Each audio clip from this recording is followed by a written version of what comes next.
The Construction Association of Michigan, CAM, has been helping commercial and industrial contractors and suppliers grow since 1885. Now's the time to join. Visit buildwithcam.com.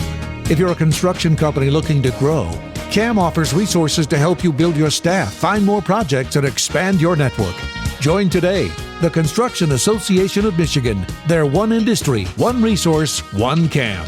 Join today at buildwithcam.com. Today's episode of CAM's Building Michigan podcast is sponsored by Priority Health, endorsed health insurance carrier for CAM members. So right now, we've all been feeling lots of shifts in our lives. We've gone from crazy busy schedules to way more time with our loved ones, from commuting to the office to working from our couches. And that's okay, because Priority Health is always ready to shift right there with you. So whether you're experiencing a shift in employment or you're prepping for a new member of the family to arrive, Priority Health has you covered. Priorities shift, so maybe it's time your health insurance company did too. Find your plan at PriorityHealth.com. It's that time of year. Time to review your workers' compensation plan and shift to coverage that pays you back. CAMCOMP, part of the Construction Association of Michigan, is the state's leading self-insured group designed for the construction industry. The safer your employees, the more money you get back. The average payback to members is 45% of their premium, a very smart investment. Find out how safety pays with CAMCOMP. Call Juan Ramirez at 586-790-7810 or go to www.camcomp.net.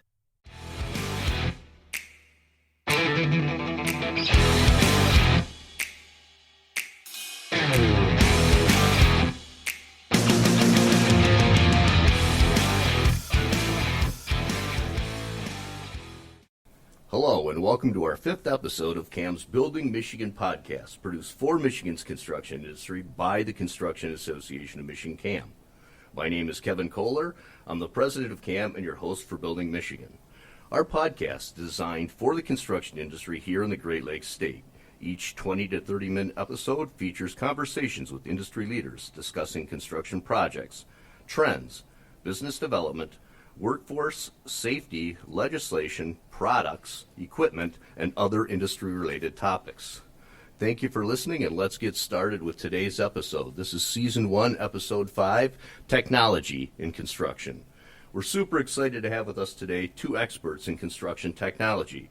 Our guests are Robert Armbrister, President and CEO of Spark Business Works, and Brad Wilson, Spark's Vice President of Marketing. Bob serves as the president and CEO of Spark Business Works, a software development company specializing in construction software for mobile apps, dashboards, and workflow tools.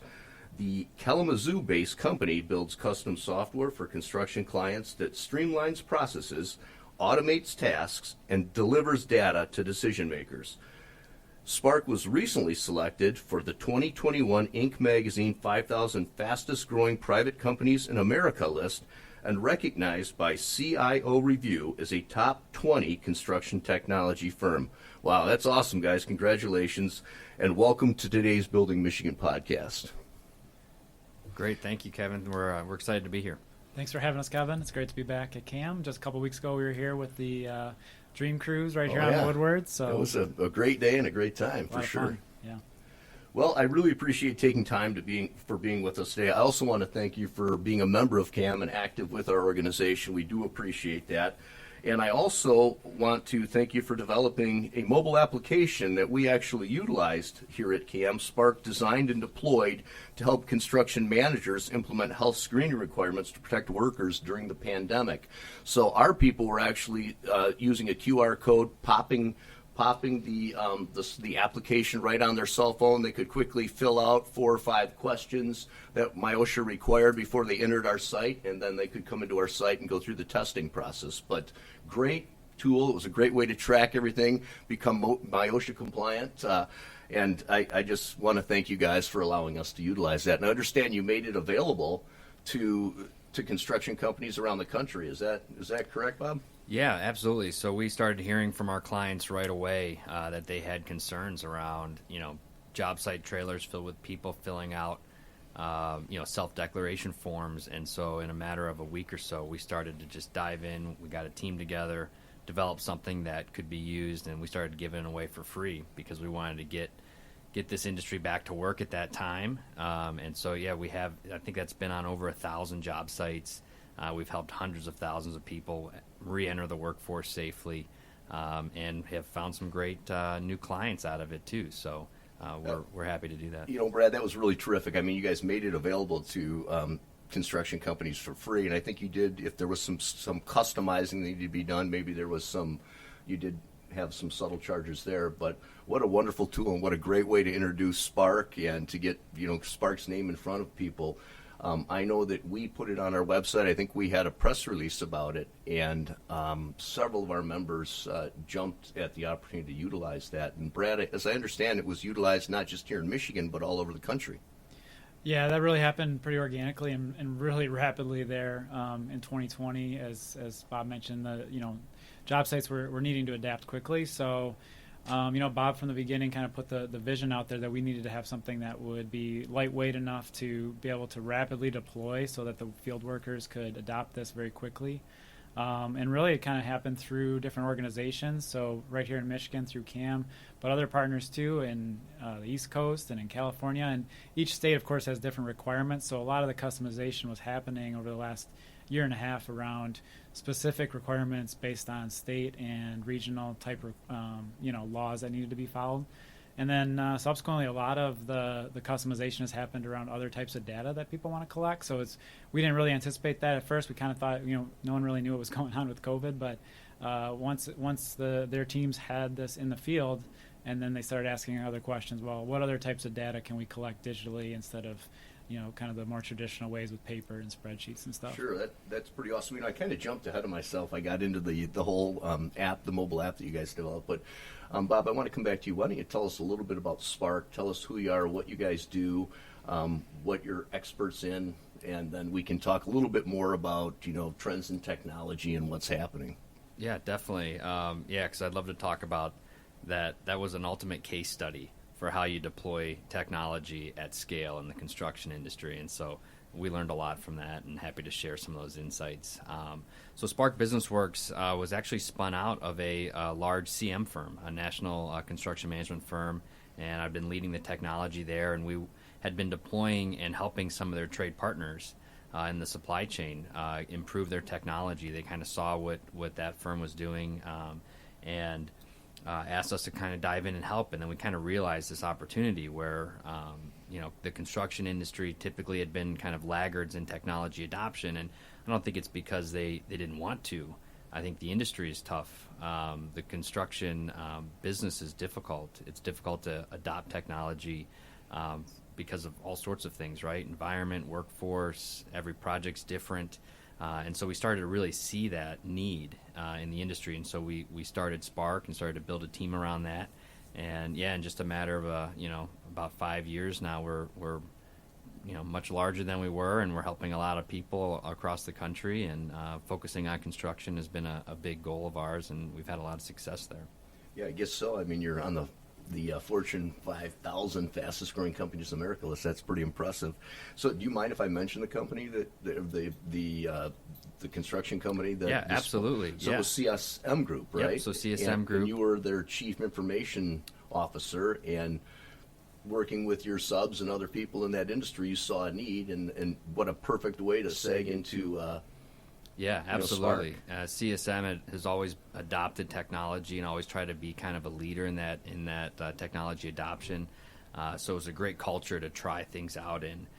In fact, I think they were one of the first to try the COVID forms, right? That gives us the ability to take something out to a job site and say, hey, try this out. And so that relationship has really helped us helped us scale a lot quicker. Sure, and it gives you that intricate knowledge, because a lot of times construction companies will hire a technology company that don't know anything about construction, right? They don't know our business. They don't know how we operate. And to have that, to know that going in, it just makes it much more seamless, much smoother. It seems like you guys would be able to rapidly deploy and adapt to some of those, or adopt some of those interesting things. We speak the language, we understand the business, and it definitely helps a lot. For sure. So, so Spark's been, you said, around for 5 years now? 5 years. 5 years. Yep. Brad, how long have you been with Spark? The whole 5 years? So I've been with Spark since 2018. Okay. I think I was number 5, so I've seen it grow from 5 to 50 employees here over Holy the past smoke. few years. A lot of changes, but it's really been that business first approach that drew me to Spark, because I've been working with Bob for over a decade on software and custom business software, and as Spark started to take off, that's when I joined up, and been a fun ride ever since. Yeah, pretty exciting. So I understand you're headquartered in Kalamazoo, but you have several offices around the state, and I don't know if you have outside of the state of Michigan offices, but tell us a little bit about that. So yeah, we've always wanted to be close. I mean, it's construction, right? I mean, you can't really adopt this stuff, some of these technology tools, without boots on the ground, people there Right. to talk and understand the need and how things get implemented. So we've always had this vision of having small teams located closely to our clients, so we can come visit them, right? See the whiteboard on the conference room wall that they're using for scheduling, or go on a job site and understand how they're using certain technology. And so we have an office in Grand Rapids, and we also have one in Northville, and then Kalamazoo, and we are expanding into another state here. But that deal is not done yet. But we are going to be going further away from Michigan. But we're just seeing a lot of demand across the U.S. So. Oh, fantastic. That's exciting. It's Yeah. exciting to have you guys here today. And kind of switching gears, let's talk a little bit about digital transformation in construction. I've been in this business for 40 plus years, and it's always been kind of slow to adopt change, slow to adopt, online dissemination of plans and specs, but now almost everyone has an ITB site, or they're doing it that way. But it's been over a process of 25 years when, early adopters knew right away, this is going to be a huge time saver, this is going to be great. But it's hard to, move the old mindsets like mine out of the way and get the young guys like you guys in that kind of see the future on these kinds of things. So tell us about some of the trends that you're seeing today, and some of the transformation you're seeing, and maybe some of the cool products you might be working on, or something like that. Brad, why don't we, either one of you, Brad, Bob? Yeah, I mean, to frame it, I think, and then toss it over to Bob on some stories of how that plays out. But we've been doing a ton of research as we've been expanding to different markets. And, what we see here on the ground in Michigan is what we actually see playing out nationally. Certainly the labor shortage. But there's been so many factors. COVID was an accelerant, obviously, for digital adoption, because now all of a sudden we didn't have a choice in a lot of these job sites. But then, over the last 5 to 7 years, there's been so many factors kind of coming to a head. Silicon Valley's taken notice. Obviously, there's billions of dollars going into construction technology software in the last decade, and so you're starting to see, the big play in the market there in terms of software. Well, meanwhile, you have thousands of companies that, are looking to. Or they may have 200 employees. They might have 20 employees. They might have 2,000 employees, and they see some of these larger products, and they're trying to make a shift. They're still going from those whiteboards that Bob described, from a PDF form or an Excel spreadsheet. So we call that the messy middle. And so there's all types of statistics that illustrate this, but we know that their field workers now have phones in their pocket. They know that they're used to communicating by text message and through the internet and through social media. So you've got this changeover in the labor force. You've got a labor shortage. You need to drive efficiencies. You need to drive your margins. And there's an accelerant with COVID. So all these factors, and probably a few others that I've missed, have kind of come to a head, and that's where we really are starting to see that demand nationally. Everybody has a cell phone in their pocket today, right? So, and even us here at CAM are looking to that as a resource. We're looking, our buyer's guide is now a mobile app, and we're looking at adopting some new technology that allows some of our members to be different types of members. That's either mechanical contractors, or they're all safety professionals, to form their own little chat rooms or talking groups, and it can be exclusive to them, and they can exchange ideas. And that's really what people your age, what everyone is moving to today, so I can continue to see that picking up speed into the future. So I think the focus on adoption too, I mean, that's maybe, Bob, you can speak to a little, because that was really Spark's founding vision, was making software and making technology accessible to make people's jobs easier. At the end of the day, that's really what we get up for. So I think having that adoption mindset and being custom was really the founding story there, and then we've seen that play out. So Yeah, it's really about not focusing on checking features on a box. Hey, we need a solution for this problem, or this software is going to solve a purpose here. Instead of kind of just doing the traditional, does it do this, does it do that feature set, more understanding how the users are actually going to be using it. And that's kind of been the biggest gap that we see between the construction industry than other industries that could probably all share a similar software to do a similar purpose.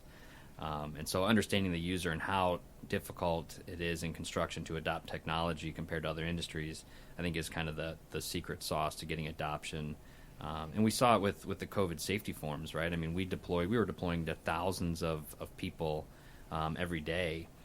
There was no training.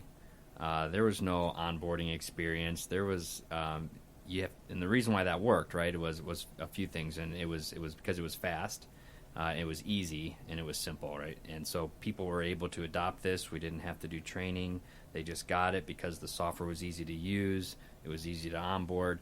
Those are kind of the fundamental things that we're seeing, that if you take an approach in construction with those types of mindsets, it works. Well, not to mention it was required, but what a wonderful tool you guys created. Because instead we'd have paper forms, in fact, that's how we started with this thing. And I remember going into my CFO's office, and she had a stack of 2 weeks worth of forms of 27 employees, so every single day. And where are you going to store all this stuff? And where are you going to put it all? So you really created a solution to an issue, and it was super timely and just super cool. So give me an idea of some of the other products you're rolling out, or maybe you don't want to talk about new product rollouts, but some of the other cool success things that you guys have I mean, Brad, speaking that, the large capital players in the industry are now dumping a lot of money into, software as a service, right? The Procores and things of that nature. Spark is really living in between those companies, and most of our clients are using great software that's off the shelf for their core businesses, but they have this gap. So maybe 80% of their needs are being served by a handful of these larger platforms, but they still have this section where we kind of call it that the stuff we're coming in and helping them with is what amplifies their competitive advantage, right? So they're all using the same tools their competitors are using, their peers are using. But what makes them different is kind of that unique thing that they do and how they operate. And that's typically what we come in and help them with, is kind of bridge that gap, close it up, do that digital transformation, that remaining 20%. And that's really what we're seeing a big opportunity to help clients. Are you guys also able to customize some of that off-the-shelf software for them, or if there's something they want changed? I guess you have to have permission probably from Procore or whomever, but you're probably able to do things like that as well, right? Yeah, I mean, we call ourselves integration experts, okay, right? Perfect. I mean, a lot of times now we're integrating, and that's kind of typically the first step, right? Can this happen? Can we integrate these tools together in a way that you need to do to run your business? And so, yeah, and then coming out of that, I mean, a lot of it's scheduling, it's time entry, it's preventive maintenance, it's safety. It's that last piece where there's a big chunk of ROI that's typically back of a napkin, right? You can sit with the team and say, how much time are you losing here, or how many times do you make this mistake, and how costly is that? And typically, most of our clients, they know it. They know that one need or one or two needs, and then we use that as a foundation to come in there and really help them. That's awesome. The double data entry, our primary adopters a lot of times are the operations manager or an HR specialist or, a field manager, a superintendent. Those are the primary users who are getting their teams to roll it out both in the office and the field. And so, having the connection to eliminate inefficiencies, whether it's in the office or in the field, I mean, at the end of the day, if you're saving people time, you're giving them an opportunity to have a better day on the job and make the job more profitable. I was within a few hours here of Detroit recently in the spring as our team was getting to roll out to a 400-person company that's involved with concrete construction and civil construction, and they had a lot of their field users, their kind of early adopters in the room for this initial training. They were going to do a train the trainer model, which is a great model. You need to have those internal champions to have buy-in. Sure. You got to have the guys that are on these different crews that are influencers to get buy-in to the tool. And so they had really had a thoughtful adoption process planned out, and we were on site there with our lead developer. And it was funny because these guys are honest about their technology skills and their usage. Say, hey, I only use my phone for this, for search in Google. Well, now we needed to get them, signed in. We needed to get them tracking field data, time entry, other job data that they wanted to collect. And so, they've been doing it the same way ever since they've been hired at the company. These guys are honest about it. They were open, and they were gonna use it if it was gonna work, and they were gonna use it if it made their job simpler. So just looking over the shoulders, of so many of those teams that we've seen, this user in particular, I remember he had one of the really large Google Pixel phones, and he was running into an issue just accessing the app, and just watching it, firsthand, was able to see that he was actually typing in Google instead of typing into his browser. So something that, again, we don't believe that software companies that are trying to create a one-to-many product to serve 1,000 companies would ever have that intuition to be able to be here in the Midwest or just regionally look over the shoulders of the users, have that empathy, use design and use software to actually create something that's going to eliminate that friction. And that can make all the difference for whether a large investment of technology, whether it is off the shelf or custom, gets adopted, because we've all seen that happen, right? We've all seen where there's somebody from up above drops in this new thing and it's going to be the new gold standard, and then a year later nobody's using it.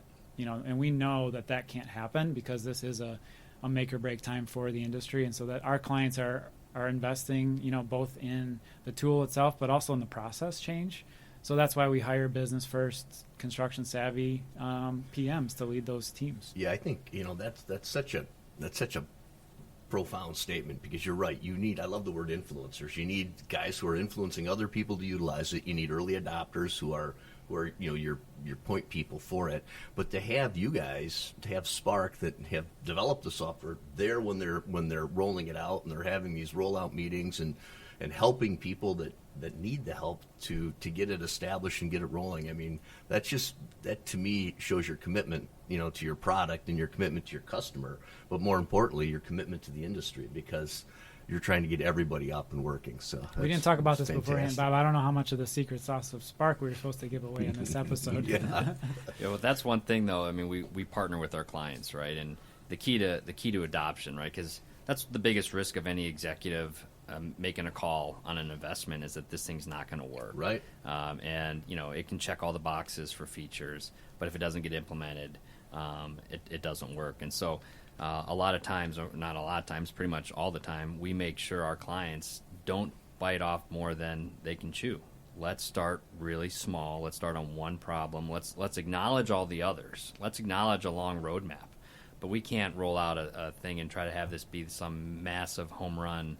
Let's hit singles and doubles, and let's get the confidence of your teams up, and let's show that you can adopt technology, and then start going down the line, because by the time you get there, the environment's probably changed anyway, right? Sure. So you're not overcommitted. And I think focusing on adoption, I think, is the reason why we've had a lot of success in helping clients and again, forward. That goes back to you kind of knowing the industry, too, that you're coming from. Right. So you aren't walking in, like a technology guru with no... Hey, let's build all this in a corner and then just throw it on everybody at some point. We're going to silo this down on everybody, right? You're kind of... It's right. The team concept. Well, that's fantastic. Changing gears again just for a minute, but what technology tools are construction leaders using in business process, or what are they using, like tool-wise, to improve efficiencies? I mean, give us some examples of some of the things you're seeing to improve efficiencies. Yeah, I mean, starts with a lot of field data collection. They're getting a lot of that data right now, and so a lot of clients might start with time entry, which seems like something that's like really elementary, right? It's just time, right? Well, the moment that you have time entry on a mobile app by an individual, and you start to track maybe what vehicle they were using that day, now you know how many hours on that vehicle, and now the maintenance department can know how many hours are on that vehicle and when they need to come out there, right? You're just entering time, but maybe we'll enter material used that day as well. Well, now you use that data. It's not much harder for the end user, but you're now pulling all that data back and then serving other parts of the organization. And so, that's just one example of how little pieces of data from the field can now kind of spread throughout an organization, whether it's safety, time entry, scheduling, things of that nature. Sure, procurement. I mean, if you're using more board feet than you think you might be using, and it's tracked, and Absolutely. you know you're going to need to procure another And how order. does that connect with your ERP? And then how Yeah. does that connect with your Right. accounting system? And Right. then where are those missing gaps? And the gaps are the things that cost you a lot of time and money.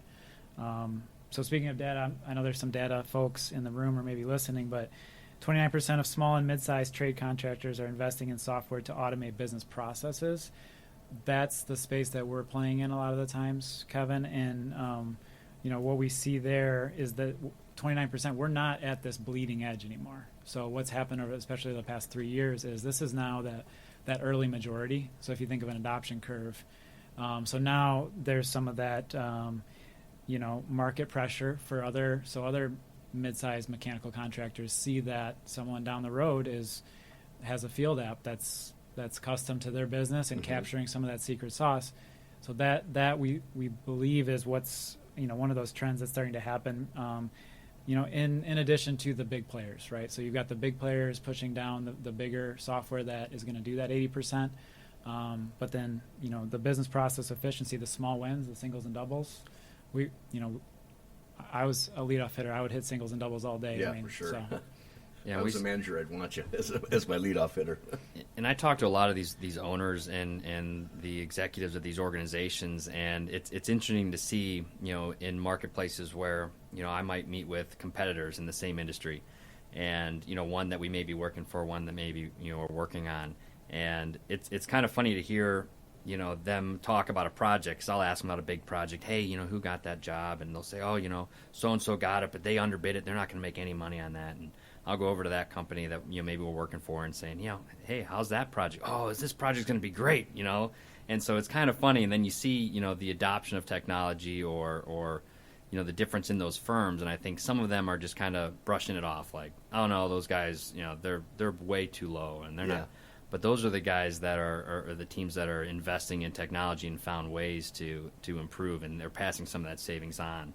And they're winning a lot of work, and I have seen that quite a bit. Yeah, that's interesting. That's a great tip for smaller. Any Right, con- don't just any brush it off. contractor out Yeah, there, what are they doing take differently a look at what, than you what are? you can do a little differently. Definitely. Then I guess maybe not the final question, but a question I have for you is, how does this benefit leadership? Like you deal probably with, I think you mentioned, Brad, you're dealing with a lot of, director of operations, maybe some CFO types, HR people, but how does leadership benefit by pushing or adopting more technology? What are the benefits to, the president of the company? Yeah. So that's typically, there's always this low-hanging fruit, right? The problems that are just, the red lights on the wall. Right.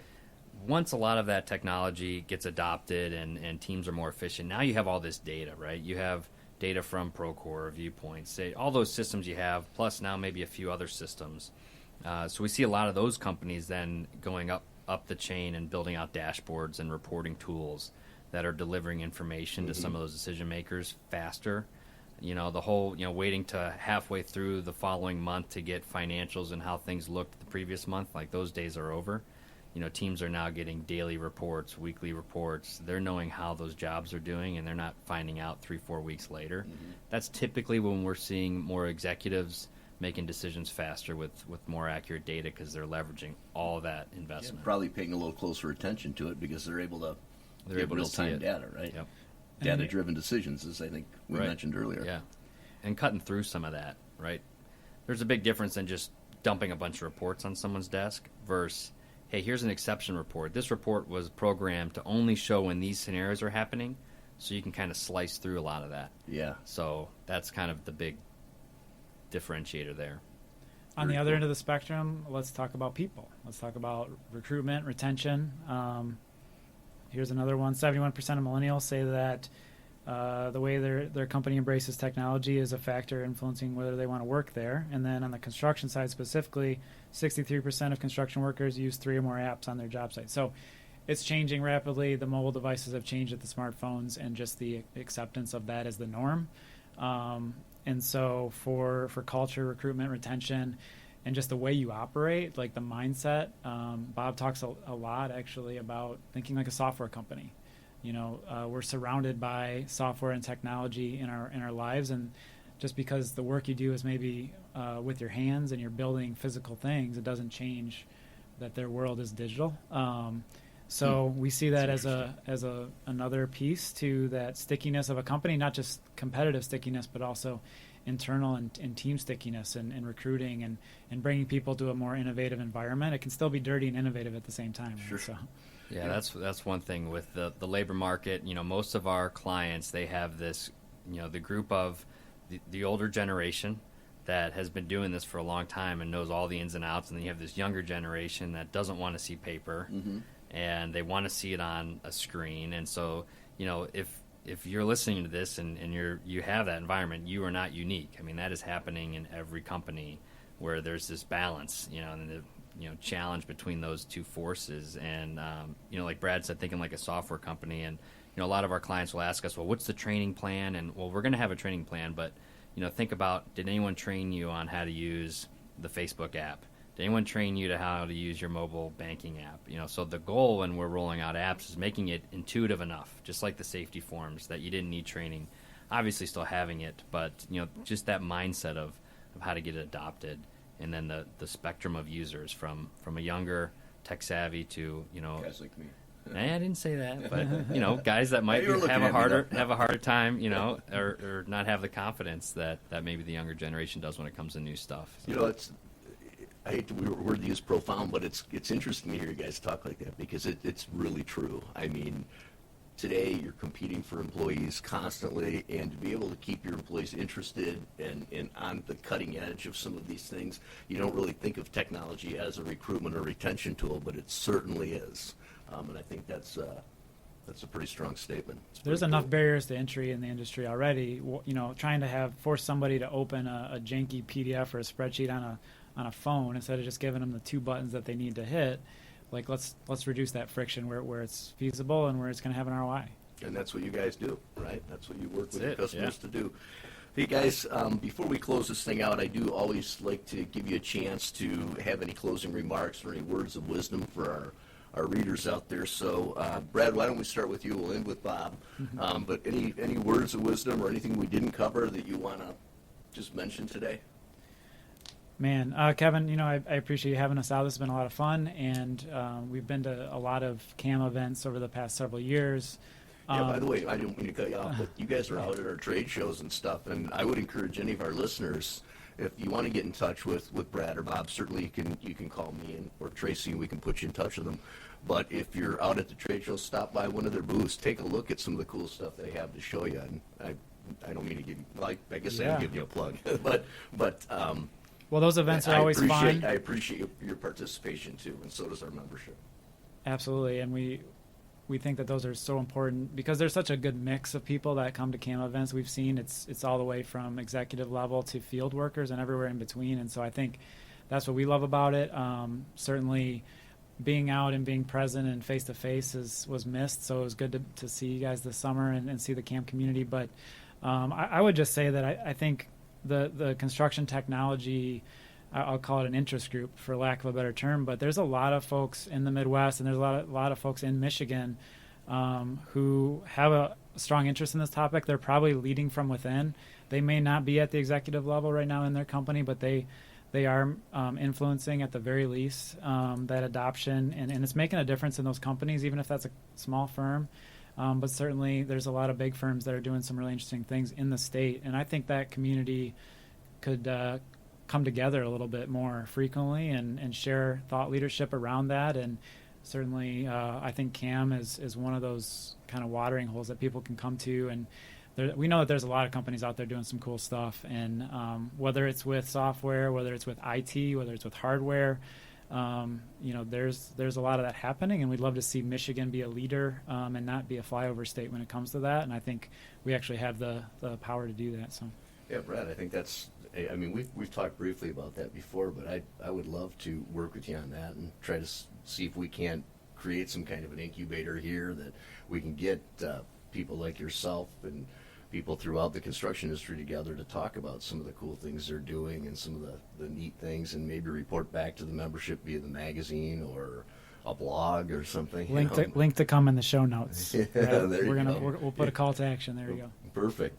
Great. So, Bob, let's turn to you. Any words of wisdom, closing remarks? I mean, I think a big shout out to CSM Group. I mean, they're the ones that saw, the opportunity 5 years ago that said, we want to invest and make the industry better, and we want to help our partners.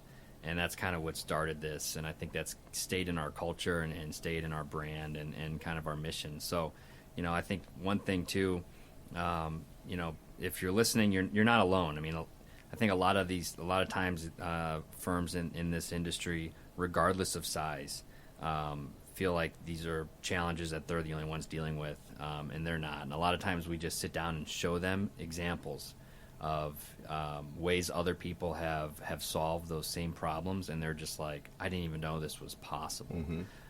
And so I think that's just one thing is, letting them know they're not alone in this, and there's solutions out there. And we appreciate the industry. We've been working in the industry for several years now and really appreciate the partnerships that we have. Appreciate CAM and welcoming us in, and we're excited to see where the future goes. Well, guys, it was wonderful having you here, Brad, Bob, on behalf of all of us at CAM, myself, and our engineer here, Tim, who's sitting quietly in the corner recording everything for us. Got to give Tim a shout out. I want to thank you for being a guest on Building Michigan's podcast today. Great job, guys. Thank you. It's Thank been a lot you. of fun. Thank you. Thank you for listening to Building Michigan, the official podcast of the Construction Association of Michigan, hosted by Kevin Koehler, CAM President. We appreciate you spending a part of your day with us. If you have a second, please share our podcast with industry colleagues, leave us a review, and connect with us at www.buildwithcam.com. That's all for now. Be sure to subscribe to Building Michigan wherever you get your podcasts and join us for the next episode. Today's episode of CAM's Building Michigan podcast is sponsored by Priority Health, endorsed health insurance carrier for CAM members. So right now, we've all been feeling lots of shifts in our lives. We've gone from crazy busy schedules to way more time with our loved ones, from commuting to the office to working from our couches. And that's okay, because Priority Health is always ready to shift right there with you. So whether you're experiencing a shift in employment or you're prepping for a new member of the family to arrive, Priority Health has you covered. Priorities shift, so maybe it's time your health insurance company did too. Find your plan at PriorityHealth.com. It's that time of year. Time to review your workers' compensation plan and shift to coverage that pays you back. CAMCOM, part of the Construction Association of Michigan, is the state's leading self-insured group designed for the construction industry. The safer your employees, the more money you get back. The average payback to members is 45% of their premium, a very smart investment. Find out how safety pays with CAMCOM. Call Juan Ramirez at 586-790-7810 or go to www.camcomp.net. The Construction Association of Michigan, CAM, has been helping commercial and industrial contractors and suppliers grow since 1885. They provide contractors leadership through aggressive lobbying, construction project reporting, safety and education training, industry promotion, insurance, and banking. Are you an owner, developer, or buyer of construction services? Hire a CAM member to get your project done on time and under budget. They are one industry, one resource, one CAM. Check them out at buildwithcam.com.